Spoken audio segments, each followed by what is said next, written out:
On this episode, Scott and I welcome Brian Richardson, Security Marketing Lead in Data Center AI at Intel Corporation, to the show to discuss accidentally learning about security from firmware to the cloud. Stay tuned for this edition of Eclipsium's Below the Surface. This is a Security Weekly production for security professionals by security professionals. Please visit securityweekly.com/subscribe to subscribe to all the shows on our network.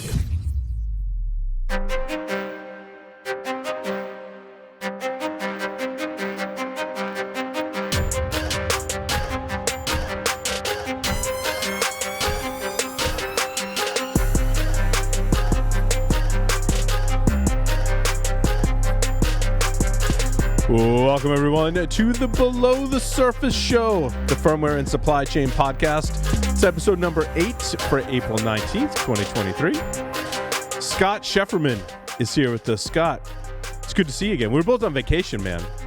Yeah, we're both digging out, but I think it was a well-deserved vacation. We've been heads down, crazy good research coming out, trying to submit a talk to Black Hat. I mean, just before vacation, it's been wild, man. So, this is always fun. We have such an awesome guest today, so I can't wait. Yeah, I'm excited. Our guest today is Brian Richardson. Prior to his work in security marketing, Brian focused on the firmware that quietly boots billions of computers. He focused on the implementation of the UEFI, migrating the industry from 16-bit PC BIOS, and promoting standards-based firmware development, Tiano Core. Brian has presented at multiple technical conferences, including Intel Developer Forum, B-Sides LinuxCon, Linux Connect, and UEFI Plugfest. Brian incorporates his interest in photography, video production, and event hosting at DragonCon into his technical marketing. He incorporates his interest in martial arts into his improvement of his projects by occasionally kicking things that don't work properly. Brian, welcome to the show. Hey there. That explains why I'm probably working off a different laptop today. Sorry about that, HP. It's fantastic. It's fantastic. Brian, it's good to have you on the show, man. How did you get your start? Yeah. In information security, or did you start it out more in technology, right? Oh, I started out in technology. Before we get going, I'm being introduced as an Intel person. This is going to be a wide-ranging conversation. So my employer and I, this is just going to be me today, less employer. I'm also going to talk about my old job, which got me started, which is American Megatrends, who I worked for out of college in 1996. So yeah, this gray it's not a just for men color. The thing that got me into tech was, if you can tell from the junk on my desk, I'm a little bit of a nerd. So robots and Star Wars and Star Trek and science fiction in general. And I was going to do speech recognition, but I don't know if you remember speech recognition in the 90s, if you were alive then, but it was kind of bad. Oh, it was Dragon. I have a whole story with William Shatner involving this, that William Shatner on stage did endorse my decision to leave firmware. Go into firmware. That's a completely different topic. But I ended up kind of going from hating what I was researching in grad school to figuring out that I could get a job without moving to the West Coast, because I was still in the South at that point, doing firmware, doing what AMI BIOS does, pressing delete to enter setup. So I got into that in the 90s, and that was kind of my thing, was the low-level grunting of computers to make them go in the morning. And that turned into technical communications, tech marketing, going out with the salespeople, explaining to customers what we actually did, doing the demos, doing a lot of talks at other conferences to educate people on firmware, because as you know from Eclipsium, people don't think about it that much, and it's a super critical part of the system. It's essential to compatibility, to just getting things to work. It has a security component, which is how I ended up kind of falling into security once I moved over to Intel, was looking at the convergence of where people were starting to look for threats. The OS people, AV people, app people, they were getting their act together, and they're like, well, what's the persistent software that might be written to an older standard? Oh, look, it's on this SPI chip on the motherboard. And so that's kind of what drew me into getting into more security communications, was the knowledge that I started picking up at that low level from dealing with the firmware issues. Yeah, it's certainly amazing to think about BIOS versus UEFI when it comes to security. Like when you were programming, one of them has it in the spec and one doesn't, and one has a spec and one doesn't. Like, yeah, I mean, the spec for the original PC BIOS is in a purple book published in the 80s. The IBM PC XT, when it came with the purple books, which are worth quite a bit of money on eBay, from what I'm told, they printed out all their assembly code. Like it was the original open source firmware, was just IBM printing it in the back page of a book in the 80s. And everybody just sort of shimmed stuff onto it over a couple of decades. They're like, oh, well, it doesn't really do 32-bit. Well, now it kind of does. It didn't really do PCI. We'll just wedge that in. So there wasn't, like, UEFI has the advantage of being a spec. Yeah.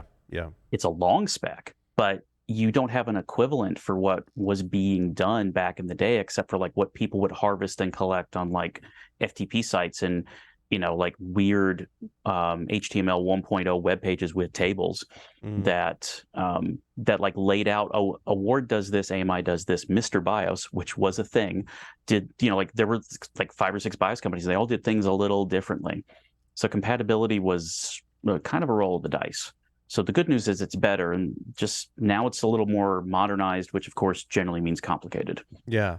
But I mean, back then it was also pretty wide open. Like there were little, if any, security controls in the original BIOS. I mean, there's some. Not really. Yeah. I mean, you had BIOS password, maybe. You had BIOS passwords, which just meant that people couldn't come into your setup. Like they couldn't boot without your password, which was stored in CMOS. And you didn't really have an authentication model because there was I'm going to say the phrase, it's going to make you cringe. Physical security is not in scope. Got that out of the way early. A spoiler alert, it's totally in scope. So when you have that problem of you're assuming that the operating system is now doing all the secure things because that's where the valuable stuff is, the firmware was relegated to this fairly basic role, but an expandable and standardized role, like standardized in quotes, right? We all kind of knew how it worked, but you're assuming that the card you put in the slot, you're just blindly handing off to its option ROM. You have the right header. I see 55AA at this right memory address. I will literally assembly code jump to that location, assume it does what it does properly, and then will return back to me with the stack intact. When I boot to the operating system, when I do interrupt handler, I'm literally jumping to a magic memory address and going, y'all are good, right? There's no back channel authentication. There's no way for it to fail over gracefully in the original specs. So there's a lot of pieces that something like for a general purpose market, something like UEFI tried to standardize of if you boot to an operating system and it doesn't respond in X number of milliseconds, the spec says that you can come back and say, you know what, that failed, let me try the next thing. There's an authentication model with like standardized signatures for, hey, we all agree that the keys came from this one key handler. Okay, nice. And I have some local control over, you know, do I authorize these key exchanges? So, you know, people were concerned when UEFI put in the security controls because they thought that somebody, you know, certain OS vendors could lock you out.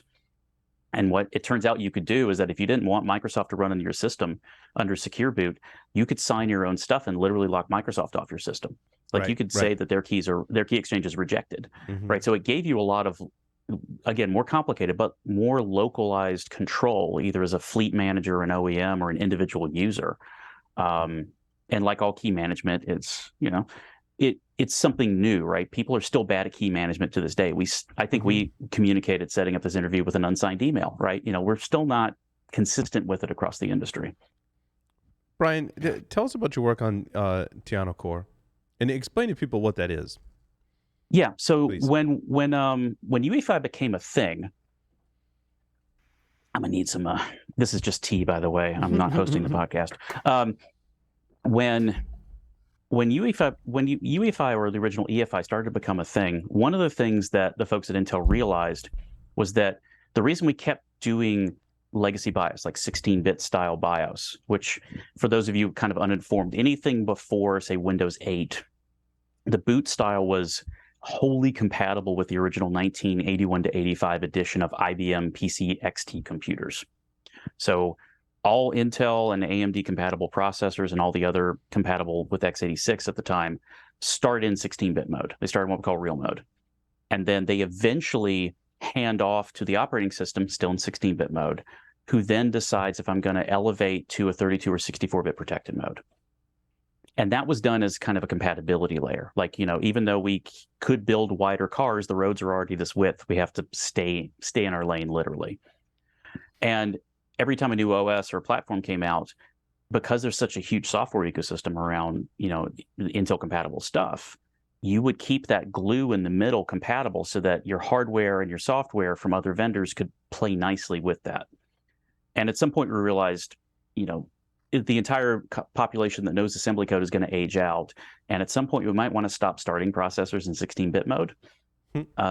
Interesting historical curiosity, not super useful. So when UEFI came along, it's like the legacy of the code base, just this big pile of code that we kept strapping stuff to over decades, had to change. So they started out with a new framework of code. Companies like Intel give out reference code to customers that says, this is a starting point for you. This is kind of what we're using in testing.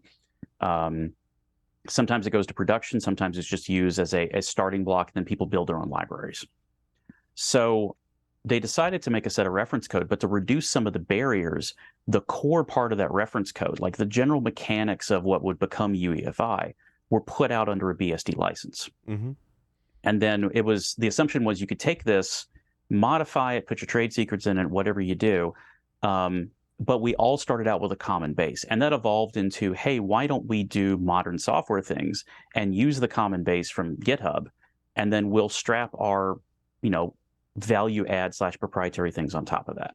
So Tiana Core kind of grew into an open source ecosystem that ended up having like a slightly, it's not as like formally managed as like a Linux Foundation project, but it has a board of advisors, it has a code of covenants, it has mailing lists, it has GitHub repos, it's got a group.io list for exchanges.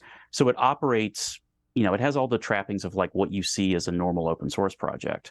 And there's an assumption that a lot of the at least initial testing, if not production, that's a piece part of it. So now when you do things like CVEs, you do standard, I found a bug in code, it goes through the process you're used to with like a kernel or an application. And that was just the beginnings of standardization, right? And it continued into eventually what we have today for UEFI, right? Yeah. Yeah, and the interesting thing is that Tiana Core changed the way the UEFI spec operates. So initially, in most specs work like this. You get a group of usually competing companies together. So like PCI Express, USB. That's a bunch of people who in the market, go to town on each other and try to get market share from each other. But in reality, everything has to cooperate, right? You can't really have a growing ecosystem if my PCI card is only compatible with like a niche set of processors. So if I go out and buy like a Broadcom NIC, I expect it to run in everything that's got a PCI slot that I could shove it into. And that relies somewhat on architecture compatibility, somewhat on firmware compatibility. But what happens a lot of times is you write a spec in a vacuum. It's this consulting set of companies writing a thing off of their reference code. And then the real world intervenes and you check it into something, put it on a product, and then someone plugs a random USB device into it they bought in, the street market in Taipei, and the darn thing goes down. Why? They didn't think of something. So UEFI has gone to like a code first model through Tiana Core, whereas instead of saying, let's write this in the spec, go through all of the formalities of a spec process, including like the kind of private previews, and then adopt it, let's actually, take some best practice from open source and say, hey, why don't we prototype this in a magic part of the code base, where if you take something out of the code base, no warranty, buyer beware, et cetera, it's not super compatible with the spec, but you can at least try it out and then work the kinks out and then turn that back into the specification. So it's become more of a symbiotic relationship. It's not the only way to get things in spec. Like you can do UEFI without Tiana Core. There are other boot frameworks that have UEFI compatibility without that because the code base isn't compatible, philosophical difference, whatever. But it at least gives a venue for you to try that stuff out on real systems before somebody like irons it into a spec. And then the test people kind of argue with you over like, well, this was in the spec. We're like, yeah, but the code really works like this. Yeah, that's often the case. Brian, you mentioned before that firmware is not something that most people care about. Why is that? Why is that? So firmware, and you'll relate to this being in security for a while. firmware and security have this kind of interesting intersection where if I, as a firmware programmer, do my job properly, nobody knows what it is, right? And security, if you are the head of security for an IT department and you do your job beautifully, someone is going to come and look and say, why are we even hiring this guy? Nothing happened. You know, a bouncer at a club that has no fist fights. Is he a good bouncer or a bad bouncer? He's probably a good bouncer because he's preventing the fist fights before they become physical altercations. So, you know, in a normal day, you pay no attention to firmware. I think you've seen like the Twitter thread of, you know, because we follow a bunch of firmware people on Twitter. This will probably soon be happening on Mastodon, depending on how the platform goes. But, you know, I still get emailed pictures. I haven't worked at AMI for 12 years. Someone will still send me a picture of a billboard or an airport sign with the American Megatrends logo, usually turned at the wrong aspect ratio because the boot firmware doesn't support 9:16 ratios, of like a press delete to enter setup on a billboard, or, you know, a casino machine with a Phoenix logo on it, or I was actually walking through the hallways of Intel the other day. I went back to the office. And I was walking out of the cafeteria, and one of our internal machines was stuck on a boot loop waiting for ME firmware update from HP. And I'm like, it's in our building, you know, like it's sitting right here, right next to the sign for the tacos for Tuesday. And I'm like, can't get away from it. So if it's an invisible thing because it's supposed to do this very complicated job that everybody thinks is simple. I turn on the computer, the little spinny wheel comes up, and I get an operating system. You know, I get a picture of a chubby penguin, I get a weird beach ball, whatever it is the firmware does. So every time someone sees us, something bad has happened, right? The two people in dark suits with sunglasses and earpieces show up in your hotel room. That's not a good thing. They're not there to give you a fruit basket on vacation. Something has gone down, right? So when people encounter it, it's normally on its worst day. And that's why it gets kind of an invisibility except when something goes bad. So I call it a stoplight problem. When we did the transition from like incandescent to LED bulbs, and a lot of the stoplights went to LEDs, I'm probably one of 10 people in the Atlanta metro area that noticed that when I was driving around, because I'm that kind of nerd. But if that transition went poorly, everyone would think, oh, okay, yeah, LEDs are terrible because the minute we put them in public stoplights, they all start dying. So a stoplight, you really don't notice that until, you know, it doesn't change to the three colors. And that used to be a joke I used in a lot of openings about firmware security until I went to Shanghai. And then I realized nobody looks at the traffic lights no matter what the color is, so I can't use that joke in certain geographic regions. It's amazing. I'd never thought of it like that, that across the board firmware, when users realize it's there, it's in a bad situation. It's, hey, I got my device, whatever it is, and I'm using it until it doesn't work in some way. Things could be going great until they're not. And the solution oftentimes is, oh, I need to update the firmware on it. And now the user has to understand, like, wait, first of all, like, what is firmware? How do I apply this thing? I get these warnings like, don't power it off while it's updating firmware. I don't understand why. This looks really scary. And then if it goes wrong, it goes horribly wrong for them, and they break their device. Well, and counterpoint. We used to have this. Yeah. Well, go ahead, Scott. Yeah, I was going to say, you know, one counterpoint to that, just with modern threat landscape and what's going on with firmware, is that sometimes when things go wrong, like the campaigns that are all doing like UEFI bootkits and implants, they're not discovered for 5-6 years in many cases, at least 3 or 4 years, right? Moon bounce, mosaic regressor. And that's because nothing is observable that is going wrong. It's all happening underneath the entire rest of the security staff we've built up. And when those few companies that do find those implants do, it's instead of the stop light problem, it's like the stop sign problem. Like you don't put a stop sign up at an intersection until after there's an accident sometimes. And those companies behave differently. Their OPSEC is differently after they've been fundamentally changed by that experience. But the other 80%, whatever, the companies that haven't experienced it or don't know that they have those implants in the first place, they keep flying blind, and their intellectual property is going out, their secrets are going out, trade secrets are going out. They don't even know. So it's it either goes horribly wrong and something gets bricked, or nothing goes wrong.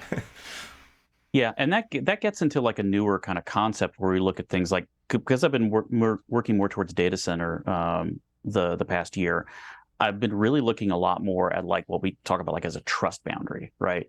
Like the reason that firmware has such an impact is because it is the start of the root of trust on the system, right? You build root of trust as you go from component to component, and the observability of that has become more of a top line issue, right? That's why we have like HSMs, we have TPMs, we have all these other weird acronym devices that are essentially how do I hash things on the way up or validate things back through history through my stack.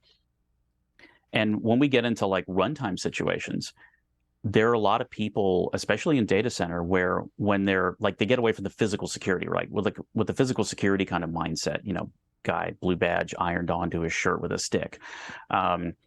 I understand how to do physical security around my data center. Once I migrate things to the magic of the cloud, now I have less control over that. So do I want everything on that data center in my trust boundary? Right. So firmware is usually inside of your trust boundary for an application because it's the root of how you get to the operating system, virtual machine manager, et cetera.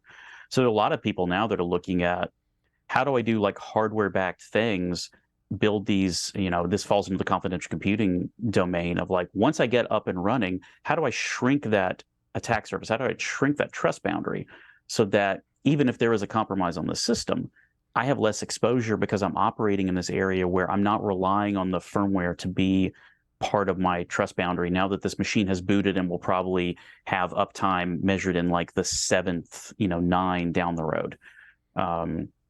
So there are people who are looking at the idea that, thinking about instead of assuming I can protect the system from these, what if I just assume that there's some issue outside of my application that I can't control? How do I start securing that? More of the I might be already, there might already be a vulnerability in my network versus when a vulnerability happens, how do I respond to it? So I think we're starting to see a shift in the mentality of how we operate things. So when there is, the unfortunate incident, there is less exposure because of the design of the system. So I come from like same start as you in the 90s building gaming PCs as I got started as a nerd.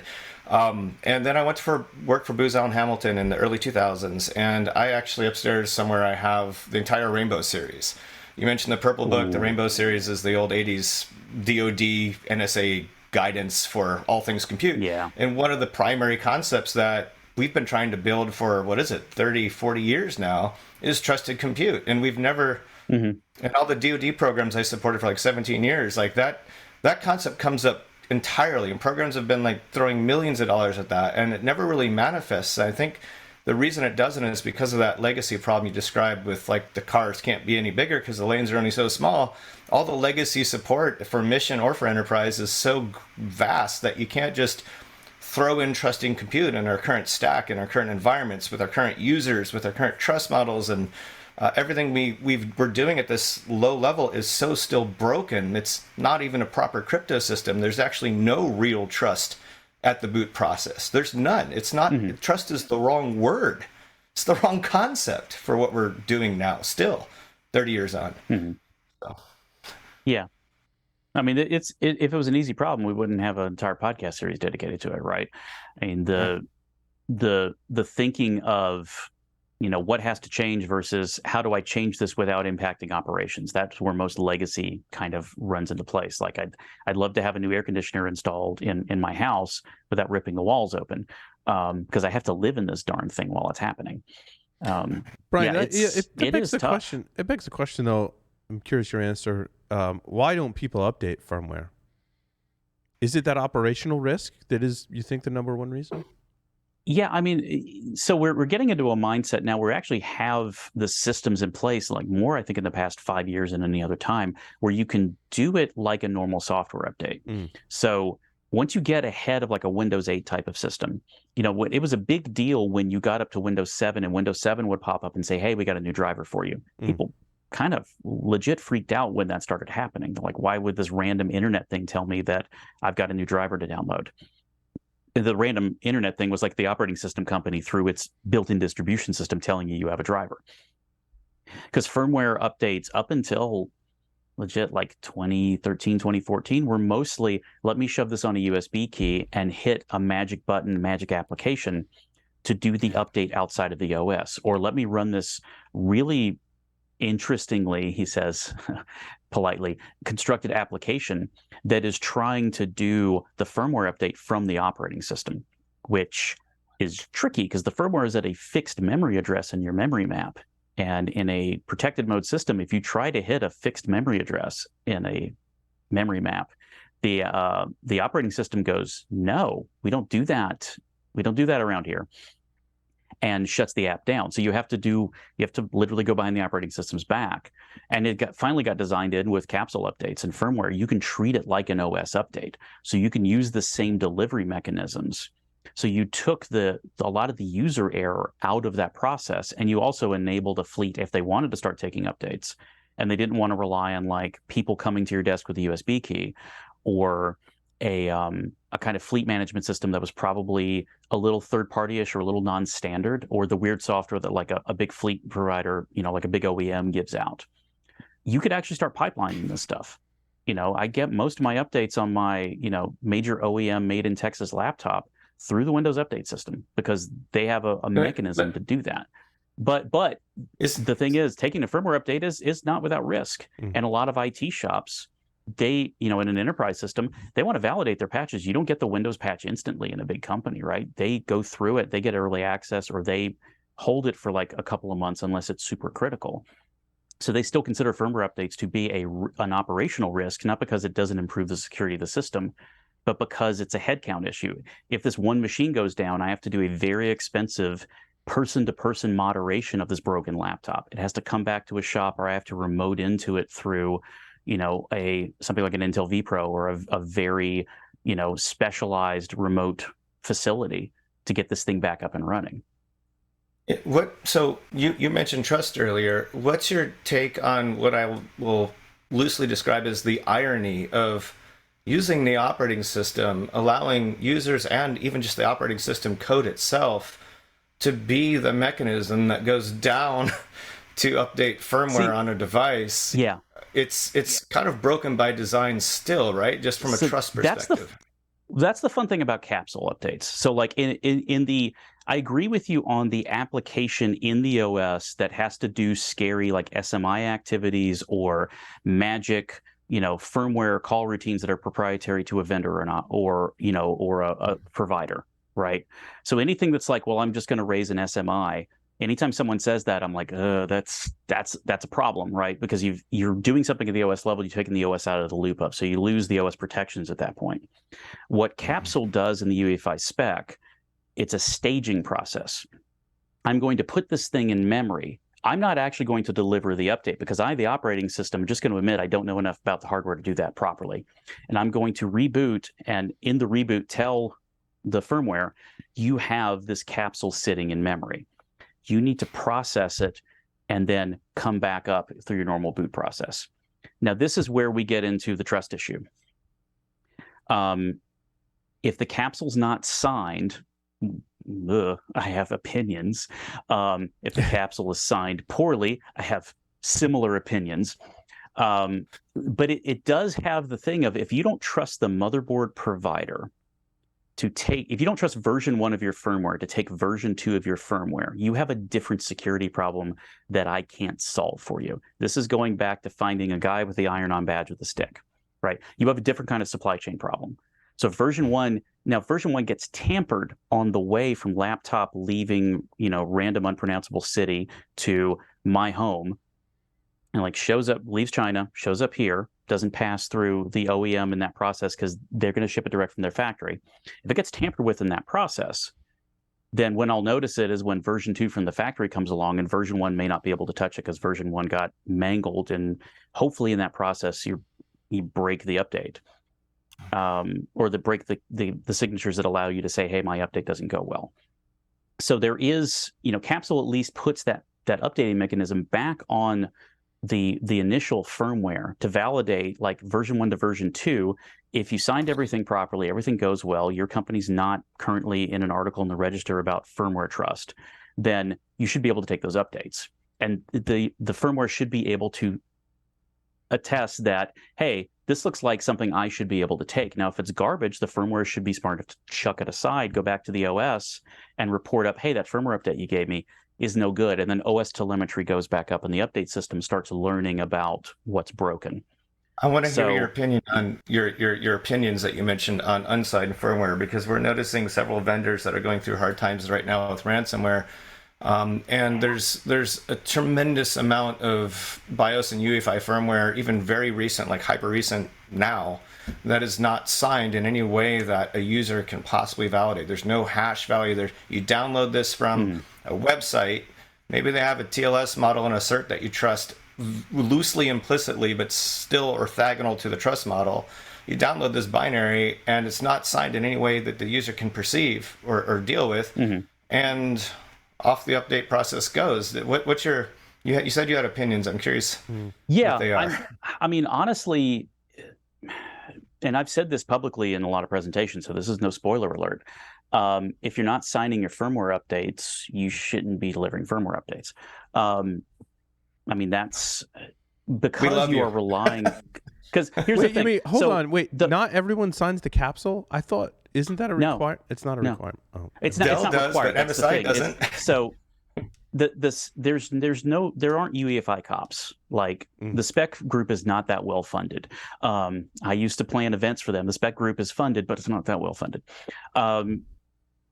Because there's no, just with the number of systems we put out, there's no way to say like you are absolutely guaranteed to be UEFI X or Y. And dictating to a manufacturer that if they take UEFI, they have to take the whole ball of wax is kind of tough, right? There are people who do UEFI compatible things that their particular threat environment, they don't deliver updates in the same way, or they don't want to get hung up on like taking the entire spec as some sort of deal, and then it's too hard to enforce like rigid staying on task within this like very large specification. So the thing is, when we get down to users, so like I have to remember that users are at different levels. Not every user has a Tom Zervo on his desk and has actually written firmware update programs, right? Not every user checks their hash. So user has a wide spectrum here. A user at Eclipsium is going to do things that a user of a laptop they bought in Best Buy will not. So what we're relying on is the chain of trust that the manufacturer sets up. So let's take the way, again, that most people will take their firmware updates is going to be through Windows Update, right? And we can argue about how much you want to trust Microsoft, but at a certain point, when you're a Windows 11 user, you're trusting Microsoft with a lot of things. And their update mechanism is cooperative with the manufacturer. So let's say you're an ODM, you're a third-party company that only like a handful of us know the name of. You make the laptop for the big name who buys the TV ads in the Super Bowl, and they're the ones who sell you the laptop in Best Buy. So what Microsoft does is they work with that manufacturer. That manufacturer works with their contract manufacturer, and they are the ones who then supply that firmware into Windows Update. And then Windows Update, they actually do their own checks on firmware. They do a lot of compliance checks, and I believe through Windows Update, you now have to be signed, but I haven't read the Windows compatibility specs in a while. And so what you're delivering through is like, as if you feed garbage into Windows Update, they won't post it and they won't deploy it through their servers. Now, that's not to say the code quality and stuff slips through, because there's only so much you can check until, firmware makes contact with the enemy, i.e. your laptop. But once you get into, I'm going to go to vendor's website or vendors.xyz website that was magically registered 3 weeks ago and download an update and run it through their update process. Now we're getting out of that trust framework, right? You don't have as many people validating that when it comes from, I downloaded it off the internet, the same one that the memes come from, versus I got it through a pipeline that is a cooperation between the manufacturer and their supply chain. So again, the supply chain security of guy steals things and can now do code signing outside of your environment because your key management was sketchy is different from, it came from what I use as my manufacturer's update provisioning system. Yeah. It begs the question, Brian, how do we preserve the integrity and security of the supply chain when there inherently has to be some openness in kind of, as you already mentioned, the lack of ability to enforce standards or enforce, security policies? Yeah. I think we have a couple different mentalities here. One is that the manufacturers, like I happen to work for a company that is extremely transparent about what it does in security. Like there's not that many companies that put out a report at the end of every year and says, here's how many CVEs we addressed. Here's how much money we spent on bug bounty, right? Here's the effort that we put into like going through the supply chain stuff with our end providers. Like my company supplies things for the supply chain. We want to be a bigger part of it. We're, right. We want to make rectangles out of sand that go into other rectangles. So the trick is that just making everything open, like saying, okay, you know what? We're going to give you all the firmware code. We're going to give you all the zeros and ones and the mechanism to update on your end machine. That's where we get into a problem, because if I make it too open for firmware, then, I mean, a lot of people would love, in fact, there are times where I've wanted to buy a laptop off the shelf that I could just mod the firmware on, mostly for corporate reasons. So I could use it for like demos and FOSDEM presentations and stuff. The minute I make it that open, that means the attacker has the same open as I do. Yeah. That starts getting weird. So at some point, you have to have a level of trust around your manufacturer. Now, I think what we have to start moving towards, and again, this is less of a consumer concept, and I think more of like a data center or an edge or a critical infrastructure concept. And we're going to get back, we're talking about the trusted computing concepts in the government.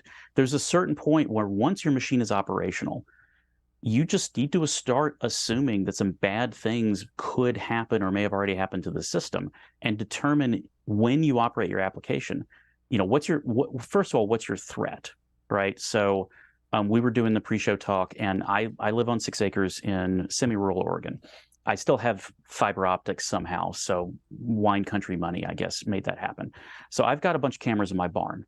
Wife's got horses, so I've got like 9 PoE cameras in the barn, and they go to a server that I'm going to have to upgrade because it's a NUC and the fan is dying. You can't hear it in the background, but the fan is totally dying. So when I build that out, I have to figure out, how much do I attach that to the internet? What's my risk of having pictures of my horses and my workshop available to some random person because they can run a Perl script or a Python script and surf cameras? My threat vector on that, it turns out, is kind of low. Unless somebody wants like a really badly used chainsaw that they can see in my shop, my threat vector on that's kind of small. When I get into like, I am holding data that I could get sued under the GDPR if I violate, now my threat vector has gone up. And I need to start thinking about, let's just assume that my application environment, cloud provider, on-prem, edge, whatever, is potentially contaminated. So what mechanisms do I put in now? The 3 little pigs, like if you had the straw house, you're not just going to dig a moat when the wolf shows up, right? You should have probably gone with the bricks up front, knowing that a threat was going to happen. They lived in a bad neighborhood, all kinds of problems. So I think we need to start thinking like some of the confidential computing folks do, who are building these, run a container in a secured environment, have some hardware enforcement, have a smaller trust boundary, so that if/when, from the Eclipse standpoint, you're going to say when the firmware gets corrupted, not if. Your trust boundary has less exposure. What you're doing over here, it's less likely that, nothing's completely secure, but it's less likely you're going to have exposure from this other system stack component.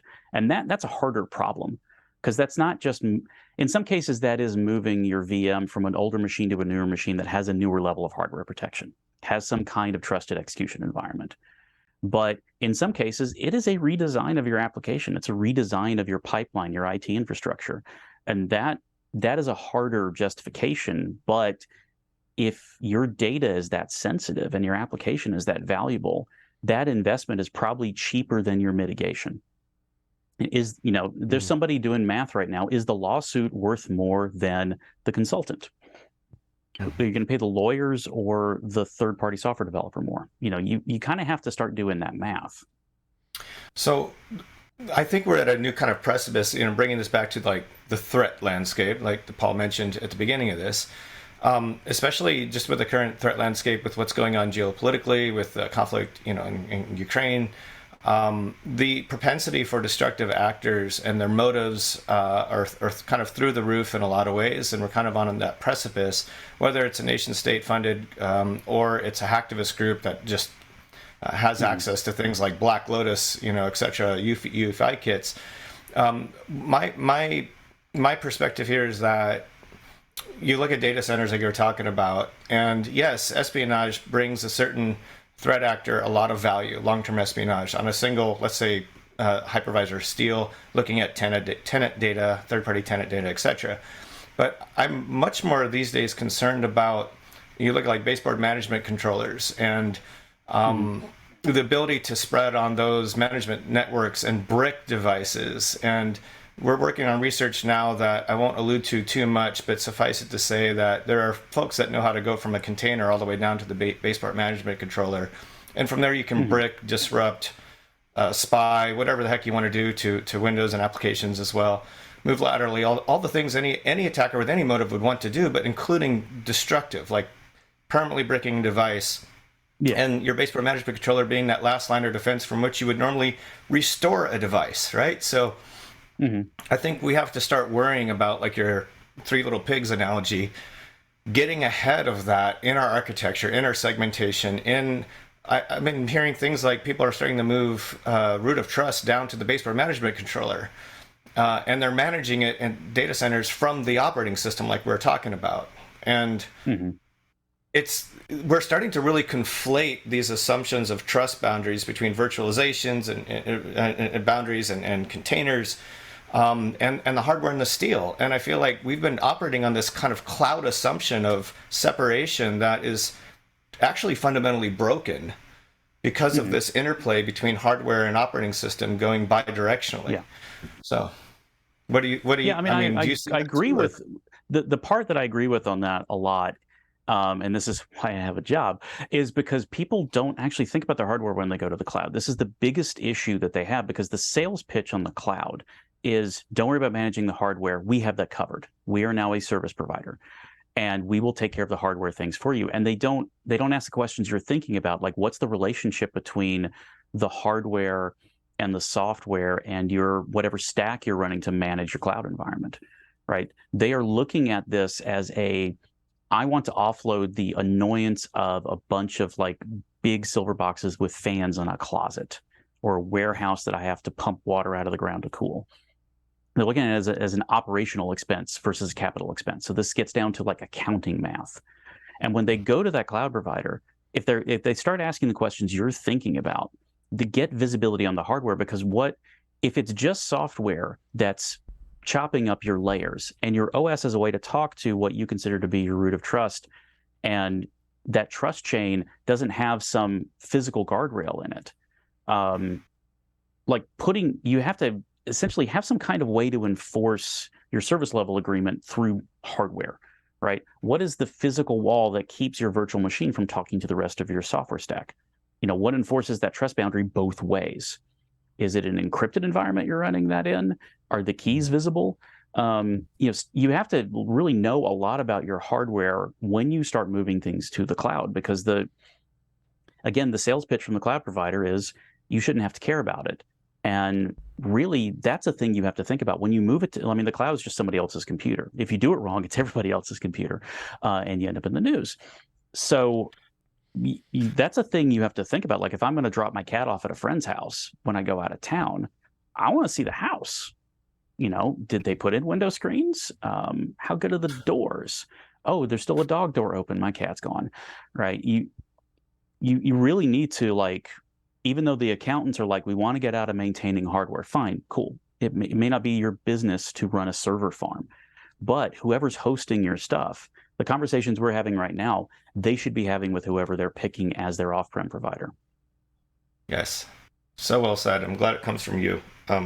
Yeah. Those SLAs don't cover hardly any of that. And when a bad day happens, there's really no recourse or insurance offset for hardly any of it. And I think 90% of enterprise and mission as well on the federal side is, like you said, truly unaware of what happens when you actually get to the steel, and how you can access not just how another actor can spin up something and then go to steel and then attack you, and that understanding that those cloud environments are not as segmented and pristine as promised and as marketed. If I could scream at the top of the mountains one thing right now for the whole country to worry about, it's that, right? That's my worry. Yeah, that's why I've been spending a lot of time with confidential computing folks, because that has it has an isolation and attestation aspect to it, right? The isolation of like whether it's an application level, like at a smaller trust boundary, or a VM level at a slightly larger trust boundary. Like I'm doing some isolation through like, whether it's physical, like the, PCI or CXL links aren't accessible from this environment if they're not allocated, or I'm running memory encryption and the keys are not in your baseboard managed controller. Thank you very much. Or I have this tuned down to such a fine application level that even if something stupid happens in the VM, like I could, like if you tried to pick up this workload and move it somewhere else, you'd break the remote attestation on it. There's like another thing peeking in going, yeah, this is the right software environment, but it's running in Georgia. Is that the state or the country? Let's check on that. Trying to have something that's a little bit more than just if I'm spun up on a off-prem or cloud instance, that something else on the same thing is in the same trust boundary. That's the thing that a lot of people are trying to work on. And to your point, they're trying to make it more of, let the metal put up a fence, right? Let the hardware play a role. So you're not just relying on like a software stack protection, because we've all seen Ring 3 go to Ring 0 extremely rapidly. That's not a thing that we like to happen.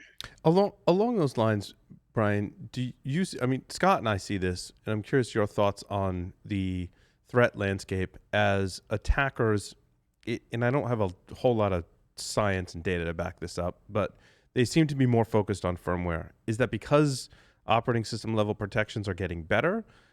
Is it because they're after that stealth and persistence? But I kind of see this firmware problem as being, and supply chain issues as being everyone's problem, because that's where attackers are moving towards. Yeah, it's a see all of the above. The reason that we saw a lot of people early days getting, and by early days I mean like even as far back as like the kind of late 90s when we were, we talked about CIH Chernobyl pre-show, which is like the OG firmware virus that everybody knows about, which I helped find in the wild. That was a weird couple of weeks. That was the first firmware or first attack I'm aware of that would actually try to break the firmware. It was trying to do it was trying to write over the boot sector of the firmware on a specific range of motherboards. It's very particular about the hardware it tried to hit. So the thing that like physical bricking is where people started out with firmware attacks. What they've gotten into is understanding the layering of like, oh, I get access to insert something before I go to the boot handoff. I can play with SMIs, which are the new hotness in the 2010s. I get persistence below the operating system. And it's part of it is they want the persistence. They want the travel through a reset, a recovery operation. They want access to, messing with buses. They want the kind of, with like I can't remember the table name in ACPI, the Windows table that was briefly used that would just reinstall something on your disk partition when you would do a clean reset. Platform, oh, I can't think of it either. Windows platform. Yeah, I can't remember the name of it. What is it, Scott? The PHBT? WHBT, something. Yeah, but it was essentially, it was designed for manufacturers to basically put their recovery tools or put their like magic driver package back on. And what it ended up being was, if you didn't do all the other firmware stuff correctly, someone could change that payload. That's unfortunate. So it's getting persistence through recovery reset, getting persistence under the OS. And to be fair to the operating system vendors and the AV vendors, they've upped their game dramatically. Like my friends over in the client team at Intel, there's a thing called threat detection technology, TDT, where the AV vendor gets CPU telemetry. And there's some, machine learning training that you can tell, like when you look at a workload at a low level, you can tell the difference between disk encryption and the encryption that's going to result in you giving Bitcoin to a random person on a Discord chat, right? Those two have a different entropy to them. So you can actually flag things that the OS may not pick up because it's running, say, in a VM or somewhere outside of the domain of the AV vendor. But it ends up that, yeah, you know what? You can tell the AV vendor, hey, take a look at this because this seems kind of fishy and you may not have it within your domain. So people at the OS level have seriously done a good job across the board on like figuring out how to stop the things that 20 years ago were just like, oh, we got another virus, let's nuke this thing and put Windows 3.1.1 back on here.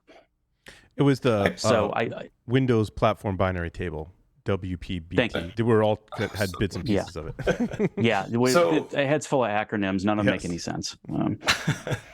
Yeah, I mean, but I don't know if you had awareness of the Black Lotus campaign UEFI boot kit for $5,000, but the main reason for that, or the main objective of the attacker, as described by the advertisement itself, even, is to be able to disable majority of all those same controls you're describing, including third-party AV EDR, because of where you persist and what you can do with the bootloader.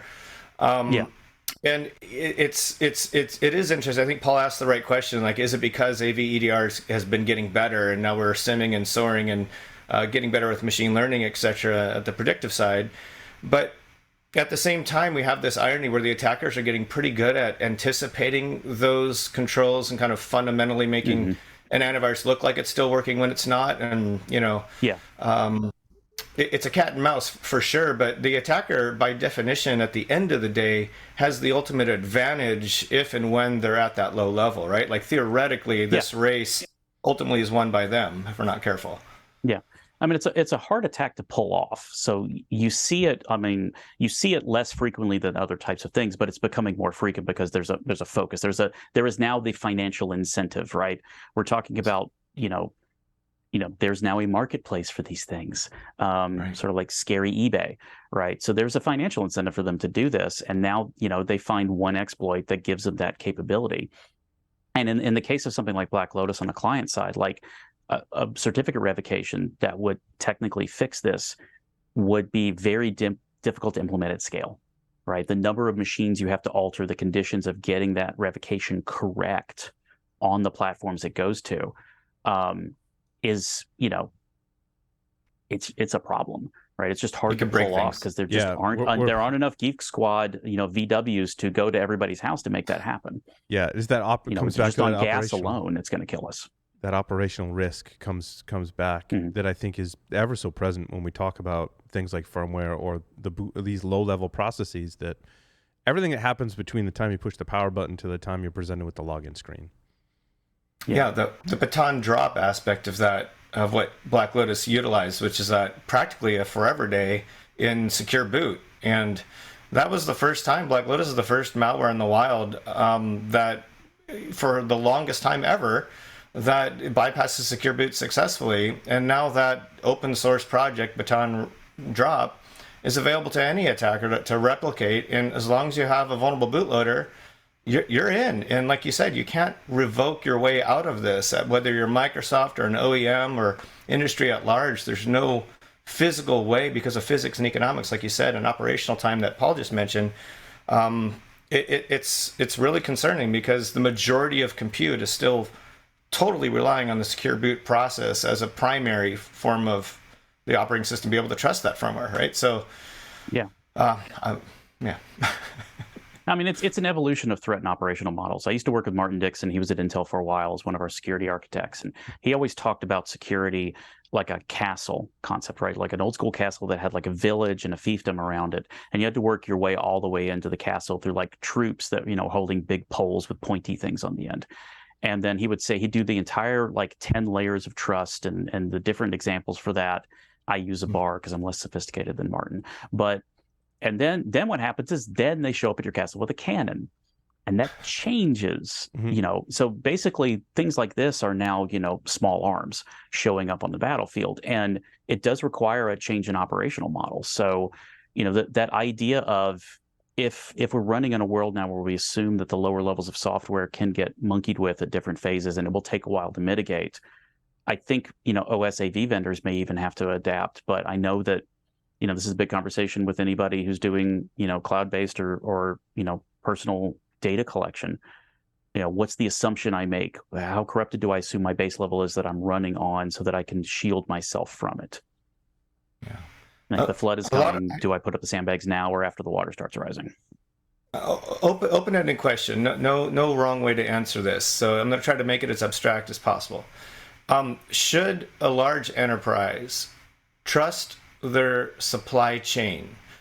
And without being able to speak to specifics for good reasons, have you seen in your career examples of implants and backdoors put there on purpose by vendors getting stuff made and designed in cities whose names I can't pronounce.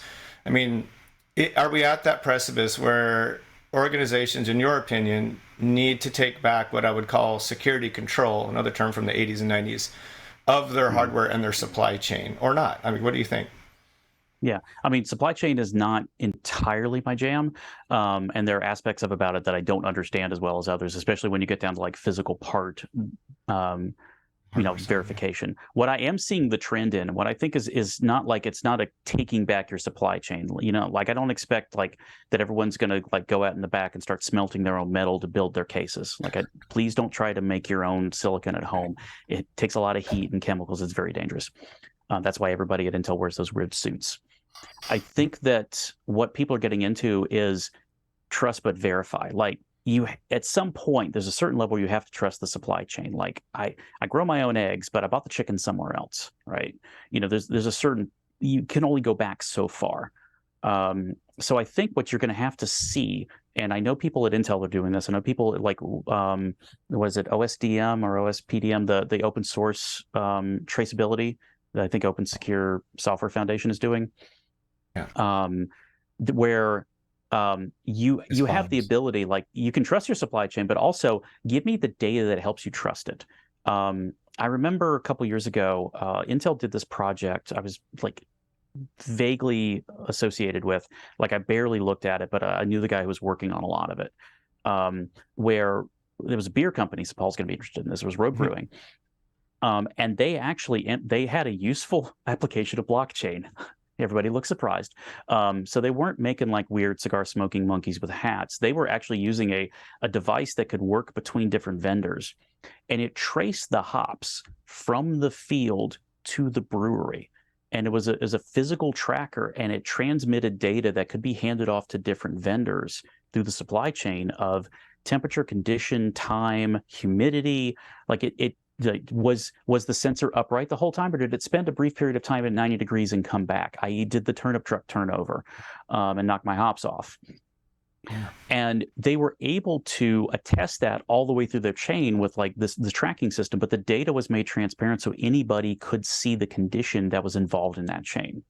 And I think from a hardware and software standpoint, that's what we have to get to. So a manufacturer, let's say manufacturer in China, they're going to have to supply their parts. Like, we all remember the knockoff USB UARTs, right? That they emulated one of the more popular USB to serial converters, and then a driver update bricked them. Some of them got bricked by accident. Some were bricked intentionally by the manufacturer. Big problem, because the people who bought the boards, they didn't know they were buying the knockoff part, because the knockoff part was extremely well made for a knockoff part. But like, there has to be some way for that manufacturer at the end to validate all the silicon, all the firmware, all the chips show up the way they're supposed to. And then for the next person in the chain, down to the buyer and user, to see that all arrived intact. And that as it gets updated, I build a history of, these are the things I'm expecting to see.